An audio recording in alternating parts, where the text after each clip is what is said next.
একটা ছোট্ট শিশু আমাদের বাঁচার আনন্দকে কয়েক গুণ বাড়িয়ে দেয়। তার চঞ্চলতা, দুষ্টুমি সমস্ত বাড়ির সদস্যগুলোকে এমনভাবে মাতিয়ে তোলে যে কখন সকাল থেকে রাত হয় টেরই পাওয়া যায় না। কন্যা সন্তান সবসময় তার মা ঠাকুমাকে লক্ষ্য করে, আর পুত্র সন্তান তার বাবাকে, ঠাকুরদাকে, কাকাকে লক্ষ্য করে তাদের কাজগুলোকে শেখার চেষ্টা করে।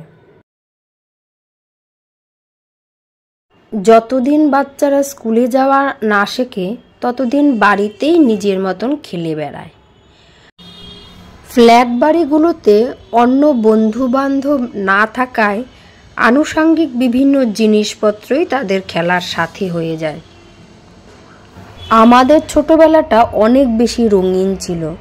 সেখানে আমাদের প্রচুর বন্ধু বান্ধব ছিল। আমরা লুকোচুরি খেলতাম, কিতকিত খেলতাম, পুতুল খেলতাম, হাজার রকমের খেলনা ছিল।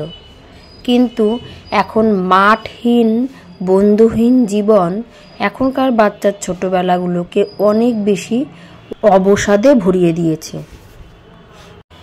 এই কারণেই আমরা মা বাবারা বাচ্চার বয়স 2.5-3 হলেই তাকে একটা প্লে স্কুলে দেওয়ার চেষ্টা করি, যাতে সেখানে গিয়ে অন্ততপক্ষে সে 2 বন্ধু পায়, তার সাথে মনের কথা বলতে পারে, খেলতে পারে, কিছুটা ভালো সময় অতিবাহিত করতে পারে।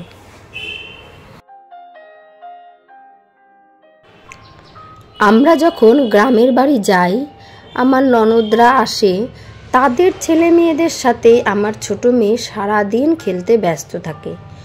ওর কিন্তু তখন সারাদিনও একবারও মায়ের কথা মনে পড়ে না, বা মাকে সে জ্বালাতনও করে না, বরং আমাকেই সারাদিন ওকে খুঁজে বেড়াতে হয় ও কোথায় আছে, ও কি করছে এই দেখার জন্য। এই নির্মম বাস্তবতাকে সঙ্গে নিয়েই আমাদের এগিয়ে যেতে হবে। আর সুযোগ পেলেই খালি বেড়াতে গেলেই চলবে না, নিজের আত্মীয় স্বজনের বাড়িতেও যেতে হবে, আর তাদেরও আমাদের নিজেদের বাড়িতে আসার জন্য আমন্ত্রণ জানাতে হবে। আমাদের এই পরস্পরের প্রতি ভালোবাসাই ওদের সঠিক শিক্ষাদান করবে এবং সঠিক মানুষ হতে সাহায্য করবে। ভিডিওটি এখানেই শেষ করছি। দেখা হবে অন্য আরেকটি ভিডিওতে। ততক্ষণের জন্য সবাইকে অনেক শুভেচ্ছা।